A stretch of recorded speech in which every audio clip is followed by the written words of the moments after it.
नमस्कार, स्वागत है आपका सत्यहिंदी.com पर। मैं हूं नीलू व्यास और इस प्लेटफॉर्म के जरिए आपकी मुलाकात करवाती हूं देश के बड़े न्यूज मेकर्स के साथ।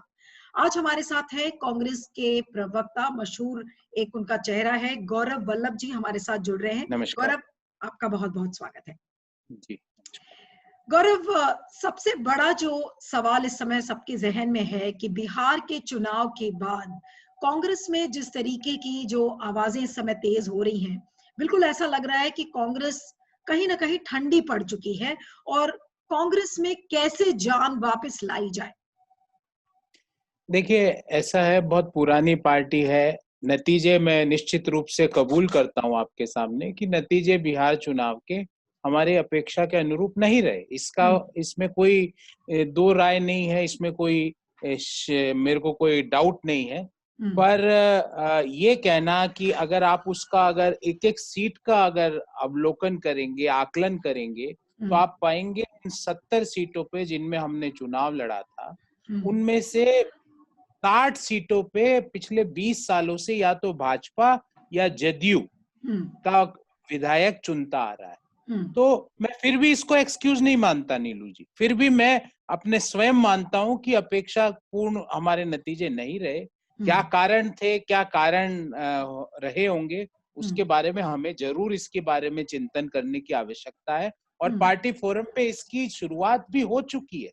हम्म। जगह जगह से इनपुट लिए जा रहे हैं, जगह जगह से जो कैंडिडेट्स लूज किए हैं उनसे बात की जा रही है। जो कैंडिडेट्स को लूज करवाया गया है, ऐसे जी। भी कैंडिडेट्स हैं जो 100-100 200 के मार्जिन से अपना चुनाव हार गए, उसके हम्म। पीछे भी पूरी चर्चा हो रही है, लोगों से बात की जा रही है। पर हम्म। कहना कि कांग्रेस ठंडी फोर्स हो गई, मैं नीलू जी आपके दर्शकों से पूछता हूँ, पिछले 9 महीने में जब से लॉकडाउन लगा है, हम्म। किस किस पार्टी ने जो भारत के अंदर चीन घुसा हुआ है, आज ऐसी खबरें आ रही है कि गांव बसा लिए उन्होंने वहां पे, हम्म। किस पार्टी ने मुखर होकर सवाल पूछा? हम्म। किस पार्टी ने मुखर होकर सवाल पूछा कि जो बिहार के, उत्तर प्रदेश के, झारखंड के लोग पैदल सैकड़ों किलोमीटर गए, उसके लिए सरकार को हाँ, जिम्मेवार वो ठहरा? गौरव, किस पार्टी? उन मुद्दों के ऊपर मैं बाद में थोड़ा सा आती हूँ, लेकिन आपसे जानना चाहूंगी कि जिस तरीके से जितने भी सीनियर लीडर्स हैं, चाहे वो कपिल सिब्बल हो या कुछ और लीडर्स थे, जिन्होंने 23 लोगों ने, जिन्होंने पिछले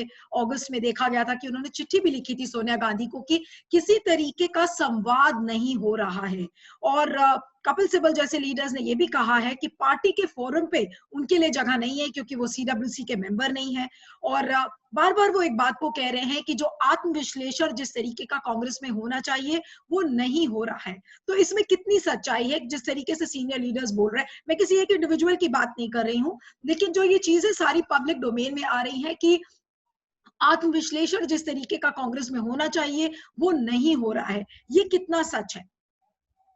नीलू, मैं एक काउंटर क्वेश्चन पूछता हूँ हम्म। आपसे और आपके सारे दर्शकों से जी। कि जिस तरह से सवाल मीडिया में उठाया जा रहा है, हम्म। उससे कांग्रेस को फायदा हो रहा है कि नुकसान हो रहा है? बस मेरा तो इस सवाल के उत्तर में ही सारा, आपके सारे सवालों का उत्तर है। हम्म। जिस तरह से मीडिया में सवाल उठाया जा रहा है, उससे कांग्रेस पार्टी की छवि सुदृढ़ हो रही है कि कांग्रेस पार्टी को एक डेंट या एक एक एक उसके ऊपर सवाल उठाने का प्रयास किया जा रहा है? बहुत वरिष्ठ लोग हैं, मैं उनके सामने तुच्छ हूँ, छोटा हूँ। वो मंत्री रहे हुए हैं, वो एमपी रहे हुए हैं, मैंने तो आज तक एक चुनाव लड़ा नहीं, मुख्यमंत्री के लेकिन आप सामने पार्टी के हार। प्रवक्ता हैं, आप पार्टी के प्रवक्ता बिल्कुल, हैं, आप इसे कैसे बिल्कुल। देखते हैं? आप इस मैं सीक्वेंस को कैसे देख रहे हैं जो सीनियर लीडर्स अब आगे आकर और बोल रहे हैं?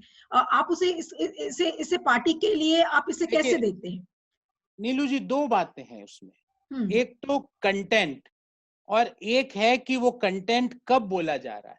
ओके। आपको मैं एक चीज बताता हूं हम्म। कि मैं और मेरे घर में, मान लो मेरे परिवार के लोगों से मेरा वाद विवाद हो जाए कोई इश्यू पे, तो मैं अपने घर का झगड़ा घर में सुलझाऊंगा कि सड़क पे या पड़ोसी के घर में या बरामदे में जाके उसके बारे में बात करूंगा। आपका बस मेरे कहना को बिल्कुल इससे ठीक आगे। है। नहीं, आपका जी। कहना बिल्कुल ठीक है, लेकिन कपिल सिब्बल जैसे लीडर्स जब ये बात कहते हैं कि सोनिया गांधी से हर बातें नहीं कही जा सकती, राहुल गांधी अवेलेबल ही नहीं है, और पार्टी के एक नहीं बहुत सारे कार्यकर्ताओं ने इस बात को कहा कि जब आप संवाद के लिए जाते हैं तो न सोनिया गांधी अवेलेबल होती है, न राहुल गांधी अवेलेबल होते हैं, तो ऐसे में लोगों को वो किससे एड्रेस करेंगे अपनी प्रॉब्लम्स?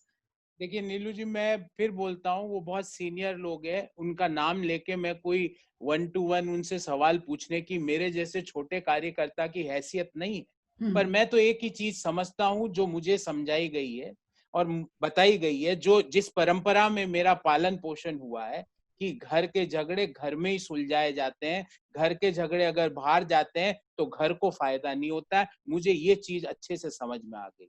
दूसरी चीज, मैं आपका सवाल, दूसरी चीज, जब छोटा से छोटा कार्यकर्ता भी अगर कोशिश करता है तो पार्टी के वरिष्ठ नेता से मिल सकता है। मैं एक बहुत छोटा, मेरा कोई राजनीतिक विरासत भी नहीं है। मैं तो फर्स्ट जनरेशन का व्यक्ति हूं जिसने कांग्रेस पार्टी के अंदर कार्यकर्ता बनने का निर्णय लिया। जब मेरे जैसा व्यक्ति भी जब चाहे जब अपनी बात को पहुंचा सकता है, बड़े लोग, वो मंत्री रहे हुए, सीडब्ल्यूसी के मेंबर, अभी सप्ताह भर 2 सप्ताह 3 सप्ताह पहले ही सीडब्ल्यूसी की बैठक हुई थी। तो मैं उनके बारे में कुछ नहीं बोलना चाहता, हाँ, पर बस ये मैं कंटेंट के बारे में कुछ नहीं बोलना चाहता, पर जी। मैं ये जरूर जानता हूं कि घर की बात अगर किसी साक्षात्कार के माध्यम से या टीवी बाइट के माध्यम से दी जाती है तो घर को फायदा नहीं होता, ये मुझे अच्छे से पता। लेकिन मुझे एक बात बताइए कि आज आपको ऐसा नहीं लग रहा है कि जो कांग्रेस की छवि है वो ऐसी हो गई है कि बिल्कुल ऐसा लग रहा है कि कांग्रेस एकदम खत्म हो चुकी है? क्योंकि आप जो उपचुनाव में जिस तरीके से कांग्रेस का प्रदर्शन रहा है कि जो जहां पे डायरेक्ट कॉन्फ्रंटेशन है बीजेपी से, तो वहां पर तो छोड़ दीजिए कि किस तरीके का कांग्रेस ने प्रदर्शन किया है, लेकिन जहां जिन राज्यों में कांग्रेस एक फैक्टर है वहां पर भी कांग्रेस का अच्छा प्रदर्शन नहीं दिखा है उपचुनाव में। तो इसके लिए आप क्या कहेंगे? आप क्या कारण? नीलू जी, जी। मैं कोई एक्सक्यूज देने, मैं तो वो व्यक्ति हूं जो अगर नंबर अंक कम आए हैं तो मैं मास्टर को दोषी नहीं ठहराता हूं। मैं तो ये मानता हूं कि कुछ ना कुछ हमारी तैयारी में कमी रही होगी। पर क्या आपके कमी थी? दर्शकों को जी। मैं बताता हूं, और आपके दर्शकों को भी बताता हूं कि जैसे झारखंड में 2 उपचुनाव थे, हमारा 1-to-1 फाइट था बीजेपी के साथ, दोनों सीट हम जीते। हरियाणा में उपचुनाव था, हमारा 1-to-1 फाइट था बीजेपी के साथ, हम जीते। तो ये कहना कि हम कुछ नहीं कर रहे, सब जगह से हमारे नकारात्मक रिजल्ट्स आ रहे हैं, मैं ये भी बताना चाहता हूं कि हाँ, आपने जो उदाहरण दिए बिहार चुनाव में, मैंने आपको बताई सीटों के बारे में, आपके दर्शकों को बताया, परंपरा से ये होता आया है। और मध्य प्रदेश में भी जो हमारी सीटें थी, मैं मानता हूं कि वहां हमारे अपेक्षा के अनुरूप रिजल्ट नहीं रहे होंगे, मैं ये मानता हूं नहीं तो इसमें। पर क्या मैं कांग्रेस 70 क्या सीटों पे कांग्रेस ने चुनाव लड़ा बिहार में, तो आज आप क्या इस बात को एडमिट करते हैं कि कांग्रेस अगर कम सीटों पे चुनाव जीती होती और शायद लेफ्ट को अगर ज्यादा सीट्स मिल गई होती या किसी और तरीके का गुणा भाग होता सीट्स में, तो शायद आज महागठबंधन बिहार में सरकार बना लेती? तो कांग्रेस को क्या आप नीलू दोषी जी, मानते हैं इस चीज के लिए? नीलू जी, आपसे मैं सवाल पूछता हूँ कि आप इस बात की क्या गारंटी है कि जो दूसरे जीतते उनका प्रदर्शन हमारे से बेटर रहता उन सीटों पर? नहीं, आप आप सीट आप लेफ्ट को स्पेसिफिक देख लीजिए, लेफ्ट को सीट, देखिए कि उनको कितनी सीटें मिली और उनका प्रदर्शन किस तरीके का था। मैम वो किसी ने उम्मीद नहीं लगाई थी कि लेफ्ट को इतनी सीटें मिलेंगी। महागठबंधन में जब सीट शेयरिंग के बारे में डिस्कस हुआ तो हम्म। हर पार्टी ने अपनी अपनी, जहां जिन सीटों पर उनकी पकड़ है, जहां पर वो चुनाव जीत सकते हैं, उसके साथ उसका वितरण हुआ। तो ये ऐसा कहना कि ये उनको दे देते तो वो जीत जाते, अरे ये सबसे टफ सीटें थी। फिर भी मैं आपको बार बार बोल रहा हूं, मैं अपनी जिम्मेवारी से नहीं भाग रहा हूं। हमारे को समझना पड़ेगा, हमें चिंतन करना पड़ेगा, और जरूर हम करेंगे, क्योंकि ऐसी परिस्थितियां हमारे सामने पहले भी आ चुकी है। ऐसा नहीं है कि कांग्रेस पार्टी नई पार्टी, नहीं हमने गौरव, भी। आपने आपने सीटों का भी बंटवारा की बात की। मैंने अभी सीताराम येचुरी का पिछले हफ्ते ही इंटरव्यू किया था जिसमें उन्होंने कहा कि जिस पार्टी का प्रभाव जिस क्षेत्र में होता है उसके हिसाब से सीटों का बंटवारा नहीं हुआ। उन्होंने कहा कि जी अगर लेफ्ट को और कांग्रेस को सिर्फ 50-50 सीटें दी जाती तो शायद आज तस्वीर कुछ और होती और महागठबंधन सरकार बना लेती। तो इस अगर नीलू जी, उनके हिसाब से जाएं तो उनके कहने का मतलब ये है कि कांग्रेस डिजर्व नहीं करती थी 70 सीटों पर चुनाव लड़ने के लिए, लेकिन उसे उतनी सीटें दी गई। नीलू जी, कंसेंसस से निर्णय हुआ ना। और मैं तो राजस्थान का मूलतः रहने वाला हूँ। हमारे यहाँ एक कहावत है कि बुआ जी के मुच्छे होती तो फूफा जी कहलाते। तो अब ये कहना कि हमको ये हो जाता हो तो हम ये कर देते, मुझे जी। लगता है कंसेंसस के साथ महागठबंधन ने चुनाव लड़ा।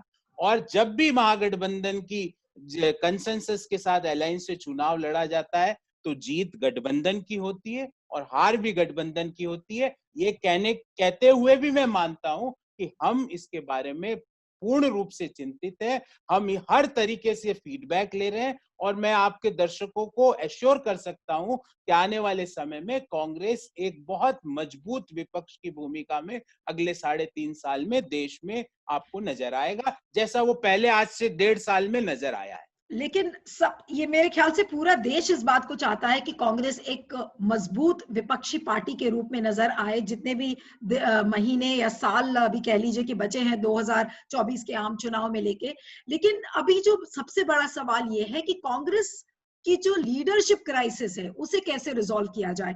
आज 1.5 साल से हम सुन रहे हैं कि कांग्रेस के प्रेसिडेंट जो राहुल गांधी बनने वाले हैं, वो ये इस क्वेश्चन को कौन एड्रेस करेगा। कब हम देख सकते हैं कि कांग्रेस पार्टी का अध्यक्ष बनकर आएंगे राहुल गांधी या कोई और बनेगा। इस सवाल को कैसे एड्रेस करेगी पार्टी। देखिए, कांग्रेस पार्टी के अपने नियम हैं, अपनी पद्धतियां हैं, अपने कन्वेंशंस हैं, उस पे हर तरीके से काम हो रहा है। पर मैं आपको एक चीज में काउंटर क्वेश्चन पूछता हूँ कि ये चुनाव हमारे पार्टी की प्रेसिडेंट हैं, उनकी तबीयत ठीक नहीं है, आपको भी पता है। वो तबीयत ठीक नहीं होने के कारण वो ज्यादा आज के समय में ज्यादा ट्रेवल नहीं कर सकती। राहुल गांधी जी ने और पूरी कांग्रेस पार्टी ने, बिहार की इकाई ने और कांग्रेस के एआईसीसी ने पूरी ताकत से चुनाव लड़ा। नहीं, अब लेकिन मैं मुझे एक ये बात बताइए, आपने कहा कि पूरी जी, ताकत से लड़ा।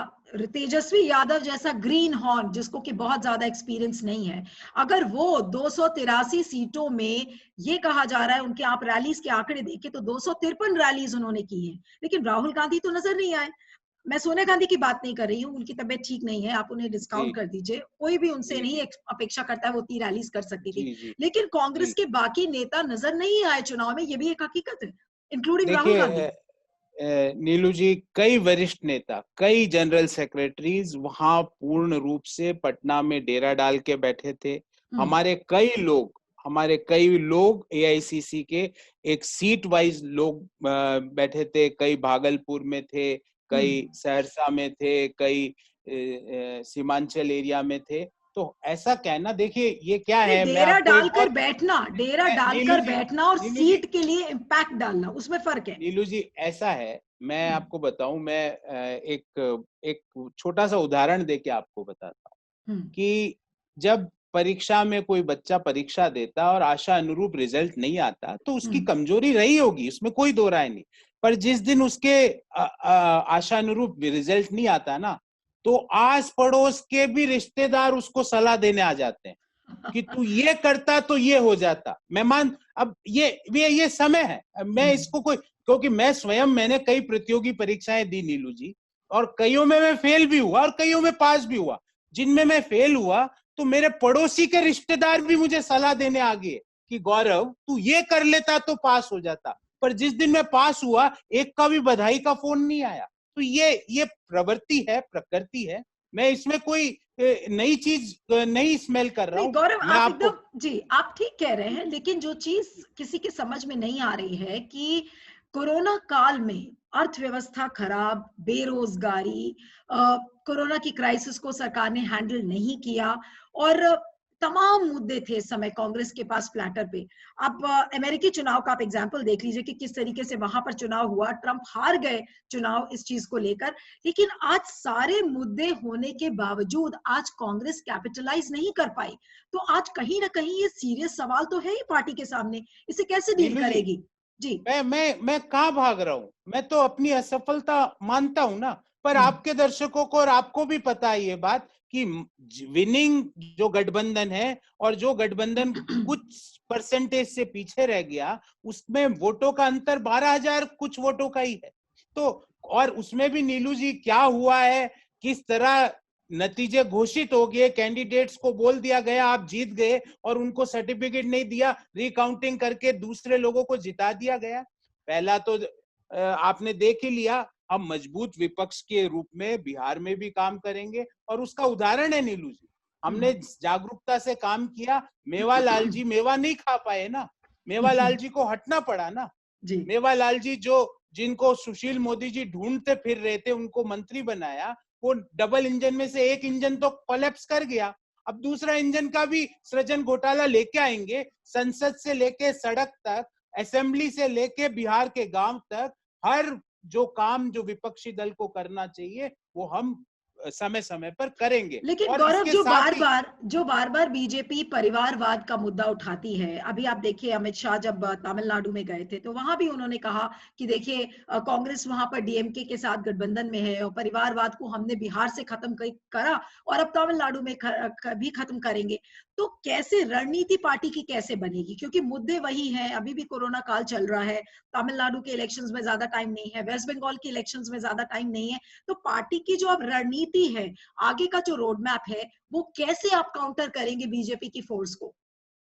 मुझे एक बात बताइए नीलू जी, जी। पीयूष गोयल जी क्यों है आज मंत्री? क्योंकि उनके पिता भी मंत्री थे। धर्मेंद्र प्रधान जी मंत्री क्यों है? क्योंकि उनके पिता भी मंत्री। अनुराग ठाकुर जी क्यों है? वसुंधरा राजे जी क्यों है? ज्योतिरादित्य जी उनके नए परिवारवाद की जो बात करने वाले हैं, वो ज्योतिरादित्य जी को क्या मानते हैं? जी। नहीं नहीं, मैं ऐसे बीजेपी में आपको, तो मैं तो मानती हूँ कि ज्यादा परिवारवाद है कांग्रेस हाँ से। जी लेकिन आप ये जी, आपने बिल्कुल ठीक कहा, लेकिन इसके बावजूद कांग्रेस इस चीज को कम्युनिकेट नहीं कर पा रही है क्या? मतलब आप जैसे जो स्पोक्स पर्सन है पार्टी में, अगर उनके रहने के बावजूद अगर आज ये बात लोगों तक नहीं पहुंच पा रही है, तो कमी कहां पर है? मैं आप में कमी नहीं निकाल रही हूँ, आप तो एक बहुत अच्छे स्पोक्स पर्सन है और जिनकी ट्विटर पर और बहुत शोहरत है हर जगह। लेकिन पार्टी इस चीज को कैपिटलाइज क्यों नहीं कर पा रही है, परिवारवाद वाले इशू को? नीलू जी, आप खुद एक वरिष्ठ पत्रकार रही हैं और अभी हैं। आपने जगह जगह नौकरी करी, आपको अनुभव है। टीवी चैनल में क्या है? आप हम उस हिंदुस्तान में रह रहे हैं नीलू जी, जहां फर्जी सर्जिकल स्ट्राइक की खबर चला दी जाती है टीवी चैनलों पर। फौज के अधिकारियों को आके ट्विटर हैंडल पे बोलना पड़ता है कि ये झूठे हैं, ये फर्जी है। उसके ऊपर 2 घंटे का शो हो जाता है नीलू जी।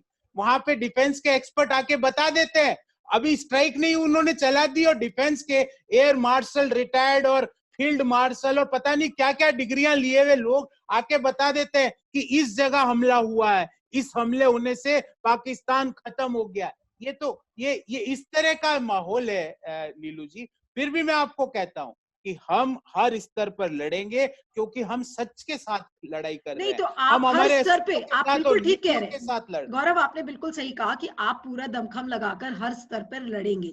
लेकिन अगर आप मीडिया को दोष दे रहे हैं तो मीडिया तो ऐसे ही काम करेगा। कम से कम बीजेपी के राज्य में जो आप चीजें कह रहे हैं कि भाई आपने फर्जी इश्यूज क्रिएट कर दिए, फर्जी सर्जिकल स्ट्राइक दिखा दी, तो इस तरीके के इशू तो बार बार बीजेपी रेक करती रहेगी। तो आप इसको कैसे काउंटर करेंगे? आप मीडिया के साथ कैसे चलेंगे? क्योंकि अगर मीडिया एंटी कांग्रेस है जैसा आप कह रहे हैं, तो आपकी आधी लड़ाई तो फिर से फेल है। नहीं नीलू जी, ऐसा नहीं है कि मैं आज भी बोलता हूं और बड़े गर्व से बोलता हूं कि आज भी कई लोग, और मुझे तो लगता है 50% के आसपास लोग, लोकतंत्र का जो चौथा स्तंभ है मीडिया, उसके उसके प्रति जस्टिस कर रहे हैं। आज भी कई लोग, भले आप कहाँ रोकोगे, सच को रोक नहीं सकते ना नीलू जी। आप मेरे को एक बड़े चैनल पे जाने से रोक सकते हो, पर सोशल मीडिया पे नहीं रोक सकते। मेरे को मेरे व्हाट्सएप पे मैं अगर अपनी सच की आवाज तथ्यों के साथ बोल रहा हूं, उस आवाज को नहीं रोक सकते हो नहीं तो अब तो सोशल, अल्टीमेटली। गौरव, अब तो सोशल मीडिया पर भी नकेल कसने की बात कही जा रही है कि हाँ, गाइडलाइंस लेकर आएंगे। आप देखिए पाकिस्तान में किस तरीके का माहौल है इस समय, और अब भारत में भी उसको लाने की बात कही जा रही है। तो इस चीज को आप कैसे नकारेंगे? इस चीज को, इस फोर्स को कैसे काउंटर किया जाएगा? नीलू जी, हिंदुस्तान कोई आज जन्मा देश नहीं है, दुनिया की प्राचीनतम सभ्यता है। बड़े बड़े लोग आए, पर हिंदुस्तान की जो कल्चर है और हिंदुस्तान के सोचने का तरीका है उसको कोई बदल नहीं पाए। बड़े बड़े, मैं मौजूदा सरकार की बात नहीं कर रहा, मैं तो 1600, 1700, 1800 जो सन है उन दिनों की बात कर रहा हूँ। अंग्रेजों ने अपनी भरसक प्रयास कर लिए। ये देश गंगा जमुना सभ्यता से चला है, इसी से चलेगा। ये देश भाईचारे से चला है, ये देश वसुदेव कुटुंबकम की भावना से चला है, ये देश सर्वधर्म समभाव की भावना से चला है, ये अरे देश एक दूसरे आप का आदर करने से चला है। आप जिस ये वसुधैव अब कोई भी कुटुंबकम की बात कर रहे हैं गौरव, आप देखिए लव जिहाद का मुद्दा किस तरीके से है। लव राज्य, अलग अलग राज्य अब कानून लेकर आ रहे हैं कि लव जिहाद हो, इंटरफेथ मैरिजेस को रोका जा रहा है। तो ये कहाँ की सद्भावना की आप बात कर रहे हैं? इस चीज पर आप कैसे रोक लगाएंगे कि जो चाहे वो ये एमपी हो चाहे कर्नाटका हो, आज वो इंटरफेथ मैरिजेस को रोक रहे हैं, तो हम सेक्युलरिज्म की कहाँ बात कर रहे हैं? सेक्युलरिज्म मैं का तो आपको डेफिनेशन खत्म होता जा रहा है देश मैं से। आपको बता रहा हूँ, हम्म। मुझे तो पता नहीं ये जो लोग जो राज्य ला रहे हैं, ये मुख्तार नकवी साहब और उनकी पत्नी के बारे में क्या बोलेंगे, शहनवाज साहब और उनकी पत्नी के बारे में क्या नहीं, बोलेंगे, उनके बारे में बात नहीं होगी। सुशील मोदी जी और उनकी पत्नी के बारे में क्या बोलेंगे। देखिए, मैं आपको एक आपको तरीका बताता हूँ, और देश में कई लोगों को समझ में आ चुका है। हम्म। चुनाव होते हैं, चुनाव से 3-4 महीने पहले एक नैरेटिव को टारगेट किया जाता है हम्म। कि अब अगला चुनाव है, इसके लिए 4 महीने एक नैरेटिव सेट करो। वो नैरेटिव इस बार सेलेक्ट किया है क्योंकि उन्होंने देखा कि जो बात करते थे वो केपी के मॉडल था ना। केपी के मीन्स के मतलब कश्मीर, पी मीन्स पाकिस्तान, और तीसरा ये दोनों नहीं चले तो कब्रिस्तान वर्सेस शमशान। वो केपी के मॉडल अब ल्यूक्रेटिव मॉडल नहीं रहा है। लोग उस पे, नया जो भारत का यूथ है वो उस पे अभी वोटिंग नहीं करता है। नहीं, लेकिन आप जो और लव जिहाद का मुद्दा है, आपको नहीं लग रहा है कि आने वाले चुनाव हो, वेस्ट बंगाल ही चाहे हो चाहे असम हो, वहां पर तो हेवी पोलराइजेशन होगा इसके बेसिस पे? आप देखिए एआईएमआईएम ने किस तरह से सीटें जीती हैं। सीमांचल में बिल्कुल पोलराइजेशन, डायरेक्ट पोलराइजेशन दिखा था। बिहार में आप देख लीजिए। तो जो आगे आने वाले चुनाव है उसको पोलराइज नहीं करेगी बीजेपी, इसकी क्या आपने गारंटी है? आपने जो पहला सवाल मुझसे पूछा था बिहार के संदर्भ में, उसके बारे में मैं उस समय ये बात आपको बताना शायद भूल गया था। हम 3 अलायंस से लड़ाई कर रहे थे। एक अलायंस था भाजपा और जदयू का, एक था भाजपा का लोजपा के साथ, और एक भाजपा का था एआईएमएम के साथ। तो जो लव जिहाद की बात करते हैं नीलू जी, उनको मैं कहूं कि बीजेपी और एआईएमएम का जो अलायंस है वो अलायंस जिहाद है क्या? उसको क्या अलायंस जिहाद बोल दूं मैं? तो ये इस तरह की जिहाद। आप एक चीज बताइए, हमारे देश में एक आज भी जो मोहब्बत प्यार है, इसको पवित्रता से देखा नहीं जाता नहीं, है। लेकिन और गौरव आपने उसको अभी साथ जो ये साथ अलायंस जिहाद की लोग, बात की, मैं ओवैसी जी का इंटरव्यू जब सुन रही थी बाकी चैनल्स पर, तो वो तो डायरेक्टली इस बात को कह रहे हैं कि देखिए सेक्युलरिज्म के ठेकेदार सिर्फ कांग्रेस ही क्यों हैं? हम भी तो सेक्युलरिज्म की दुहाई दे सकते हैं, और कांग्रेस क्यों नहीं उस केक में अपना पाई ढूंढ ढूंढ पा रही है? तो आज कहीं ना कहीं एक सेक्युलरिज्म को लेकर कंपटीशन बन गया है। जैसा कि ओवैसी ने कहा, मैंने कहा तो कांग्रेस को रोका था कि वो सेक्युलरिज्म के ठेकेदार हैं, तो क्या और कोई पार्टी नहीं बन सकती? इस बात को बार बार ओवैसी ने कहा है। देखिए जो ओवैसी साहब है, उनको व्यक्तिगत मैं किसी के बारे में कभी नहीं बोलता हूँ, पर मैं उनसे पूछता हूँ कि जो सेकुलरिज्म की जो भावना से काम करता है, वो सिर्फ मुस्लिम बाहुल्य सीटों पर चुनाव लड़ता है और कहीं सीटों पर चुनाव नहीं लड़ता है? या कि इसको सेकुलरिज्म कहा जा सकता है क्या, कि आप सिर्फ जहां पे मुस्लिम बाहुल्य एरिया है वहां चुनाव लड़ते हो? और मैं उनके साथ कई बार डिबेट कर चुका हूँ। मैं उनके बारे में व्यक्तिगत रूप से कुछ नहीं कहूंगा, नहीं, तो पर जो मैं जो जो एक चीज हाँ मेरे को बोलने दीजिए। जी। एक सवाल है कि जिस खर्चे से उन्होंने बिहार चुनाव लड़ा है, उस खर्चे, वो खर्चा दुनिया ने देखा है कि किस खर्चे के साथ उन्होंने चुनाव लड़ा है। नहीं, वो तो आप जब खर्चे खर्च से, की बात कर रहे हैं, ओवैसी के खर्च जी, की आप बात कर रहे हैं, तो आप क्या इंडिकेट कर रहे हैं कि वो खर्च उनका नहीं था? वो वाज मैं that funded by indicate the क्या, सेंटर? आप क्या कहना चाह रहे इंडिकेट हैं? इंडिकेट नहीं, मैं तो साफ तौर से कह रहा हूं कि हम्म। बीजेपी और एआईएमएम का अलायंस था। हम्म। ये मैं आपको नीलू जी थोड़ा सा ना सॉफ्ट बोलना चाह रहा हूं कि यश चोपड़ा के ट्रायंगल्स होते थे पुराने जमाने में, उनकी फिल्में आती थी। ये 3 ट्रायंगल आप देखो, एक जना कह रहा है मेरे मेरे दिल में, मैं हनुमान हूं, मेरे दिल में बीजेपी है। दूसरा बोल रहा है अगर मैं जीता तो नीतीश कुमार जेल जाएगा। तीसरा कुछ और बात कर रहा नहीं है तो ये तो बीजेपी के गौरव, खिलाफ। गौरव ये तो बिल्कुल एक नई तरीके की रणनीति, एक चौतरफा हमला बिल्कुल हो रहा है एक तरीके से विपक्ष के ऊपर। तो इसके लिए आप रणनीति कैसे बनाएंगे? आप क्या राम मंदिर कहेंगे, आप राम मंदिर करेंगे या भाईचारे की बात करेंगे? आप क्या लव जिहाद को काउंटर कर पाएंगे? आपकी जो नई रणनीति है वो आने वाले चुनाव में क्या होगी, आपसे जानना चाह रहे हैं। नीलू जी, आज से लेकर अब तक, जब से कांग्रेस का जन्म हुआ, जब से लेके अब तक रणनीति होगी विकास की, महिलाओं के सम्मान की, युवाओं के रोजगार की, हर जगह रणनीति यही होगी। और नीलू जी, मैं आपको विश्वास दिलाता हूं, लेकिन यही आप बातें मेरे तो बिहार के चुनाव में की थी महागठबंधन ने। रोटी, रोजगार, आप सिंचाई, महंगाई, दवाई कहाँ रेजोनेट कर तो पाया? सरकार नहीं बना मैं पाई ना मानता हूं महागठबंधन। सरकार नहीं बना पाए, पर आप ये मत भूलिए कि 110 सीटें वहां पे आज भी महागठबंधन की है। आप ये मत भूलिए मात्र 12,000 वोट कम मिले। नहीं, तो ये आपकी कहना मैं है बात मान रही आपको हूँ गौरव। किसी ने आप रेजोनेट नहीं किया, ये नहीं गलत नहीं, है। लेकिन इतनी सीटें आने के बाद भी महागठबंधन तो ये कह ही नहीं पा रहा है कि भाई बीजेपी को हमने ऑलमोस्ट एक तरीके से परास्त कर दिया, ज्यादा सीटों का डिफरेंस नहीं है।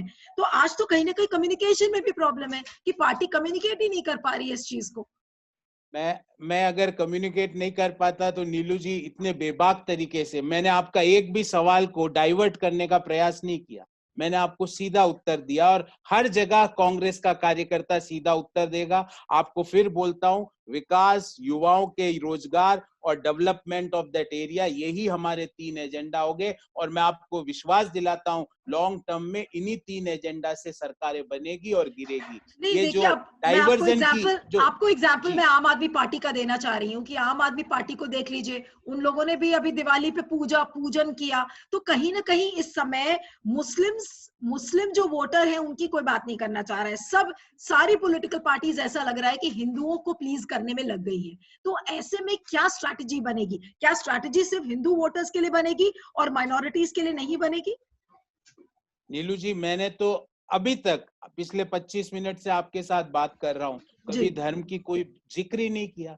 मैंने तो ये कहा युवाओं के रोजगार की स्ट्रेटेजी बनेगी, महिलाओं के आत्मसम्मान की स्ट्रेटेजी बनेगी, हाथरस जैसी घटनाओं को रोकने की स्ट्रेटेजी बनेगी, उस प्रदेश का किस तरह विकास किया जाए इसकी स्ट्रेटेजी बनेगी। और इसी स्ट्रेटेजी के साथ हर चुनाव लड़ेंगे। कई लोग आए पहले भी ये बोलने कि भाई कांग्रेस खत्म हो गई, पर कांग्रेस इस देश की आत्मा में बसी हुई है, क्योंकि कांग्रेस इस देश की कल्चर है, इस देश को समझने वाला एक लिंक है। और मैं मानता हूं लोगों की कुछ अपेक्षाएं होगी जो हम पूरी नहीं कर पाए, उनके बारे में चर्चा नहीं तो करेंगे, लेकिन जो उनको आपसे सुधारेंगे। बस लास्ट के 1 या 2 सवाल है गौरव, आपसे जानना चाहेंगे कि जो एक थर्ड फ्रंट की बात कही जा रही है कि एक ऐसा फ्रंट बने जो कि बीजेपी की मेजॉरिटेरियन पॉलिटिक्स को काउंटर कर पाए। आज क्या एक ऐसे फ्रंट का आप गठन देखते हैं जो आने वाले चुनाव है, चाहे वो तमिलनाडु हो, केरला हो, वेस्ट बंगाल हो, आप एक ऐसा फ्रंट वहां पर खड़ा देख पा रहे हैं? हमने तो हर जगह लाइक माइंडेड पार्टीज को हर मुद्दे पे इकट्ठा किया, भले ही वो फार्म बिल हो, उस पे भी लाइक माइंडेड पार्टीज को हम लेके राष्ट्रपति तक गए। भले ही वो चीन का मुद्दा हो, उस पे भी लाइक माइंडेड पार्टीज को लेके सोनिया गांधी जी राष्ट्रपति भवन तक गई, प्रधानमंत्री जी से मीटिंग करी। हर मुद्दे पे, भले ही वो बेरोजगारी का मुद्दा हो, हर मुद्दे पे हम लाइक माइंडेड पार्टीज के साथ खड़े हैं। क्योंकि देखिए, एक एक दो तरीके होते हैं नीलू जी, मैं आपको और एक लाइन कहूंगा, बहुत लंबी बात हो गई। एक तरीका होता है जिसमें शॉर्टकट से सफलता जल्दी मिल जाती है, मेरे को पता है वो तरीके। ऐसा नहीं है कि जो जो देश में चाणक्य बने घूम रहे हैं वो बुद्धि उन्हीं में, मुझे भी आती है वो बुद्धि, आपको भी आती है, आपके सारे दर्शकों को भी आती है, पर वो बुद्धि शॉर्ट टर्म तरक्की की है। लॉन्ग टर्म तरक्की के लिए फंडामेंटल्स मजबूत होने पड़ते तो हैं। आप ये तब मानते आप तो आप इस बात को मानते हैं कि कांग्रेस के लिए जो डगर है इस समय वो बहुत लंबी होने वाली है?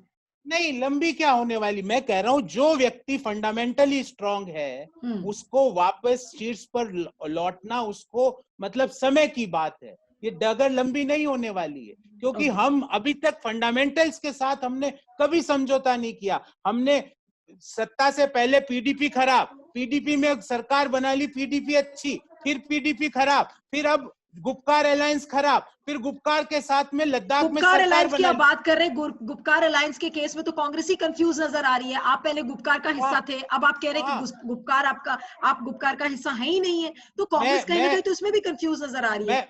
मैं ऑफिशियल स्पोक्स पर्सन हूँ, नेशनल स्पोक्स पर्सन हूँ, पूरी जिम्मेवारी के साथ कहता हूँ, गुपकार के साथ ना हम थे ना है, हम चुनाव लड़ रहे हैं वहां पे। पर जो लोगों ने लद्दाख में गुपकार के साथ सरकार बनाई, बीजेपी ने, क्या ऐसी तीव्रता से, आप तो बड़ी बेबाक पत्रकार है, पर किसी बड़े पत्रकार ने सवाल पूछा कि जो लोगों ने गुपकार को गंदा ठहराया उसके साथ आपने लद्दाख में सरकार बना ली। पीडीपी में जब आप सरकार में थे तो महबूबा मुफ्ती से बड़ा कोई नेता नहीं मिलता था पूरे देश में। आज महबूबा मुफ्ती खराब हो गई। जब 370 के जब आप सत्ता में नहीं थे 2014 के पहले, महबूबा मुफ्ती से खराब कोई नहीं था, सत्ता में बनते ही वो अच्छा। ये इस तरह की जो राजनीति है, देश देख रहा है।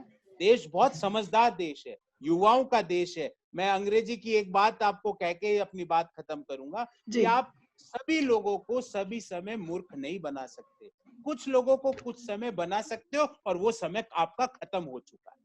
चलिए, thank you so much Gaurav, thank you so much, it was wonderful talking to you. तो आपका बहुत बहुत शुक्रिया। आप सभी दर्शक बने रहिएगा satyahindi.com पर और अपना फीडबैक जरूर दीजिएगा कि आपको ये इंटरव्यू गौरव वल्लभ के साथ कैसा लगा। धन्यवाद। सत्य हिंदी के और वीडियोस को देखने के लिए हमारे YouTube चैनल को सब्सक्राइब करें और सीधे नोटिफिकेशन पाने के लिए बेल आइकन दबाएं।